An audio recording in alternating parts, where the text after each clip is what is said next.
शौहर अगर अपनी बीवी को खून देता है तो दोनों का निकाह खत्म हो जाता है, हुर्मत साबित हो जाती है, दोनों एक दूसरे के लिए हमेशा हमेशा के लिए हराम हो जाते हैं, उनका ताल्लुक और रिश्ता खत्म हो जाता है। बहुत सारे लोग इसमें कंफ्यूज होते हैं, इस तरह सवाल करते हैं जैसे कि इनका सवाल भी है। इन सारी बातों का सही जवाब समझ लीजिएगा और सदका जारिया समझ के दूसरों के साथ शेयर भी कर दीजिएगा।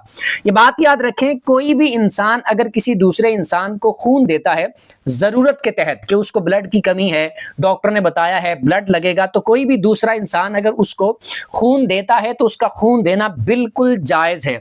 अगर शौहर इसी तरह जरूरत के तहत अपनी बीवी को खून देता है तो उस सूरत में भी खून देना बिल्कुल जायज है। लोगों में ये जो बात मशहूर है और इस तरह वो समझते हैं कि उनका इस तरह ब्लड देने की वजह से खून एक हो जाएगा, उसका खून उसके अंदर चला जाएगा तो उससे वो हुर्मत साबित हो जाएगी और निकाह खत्म हो जाएगा, एक दूसरे पर हराम हो जाएंगे। ये लोगों की अपनी बनाई हुई बातें हैं।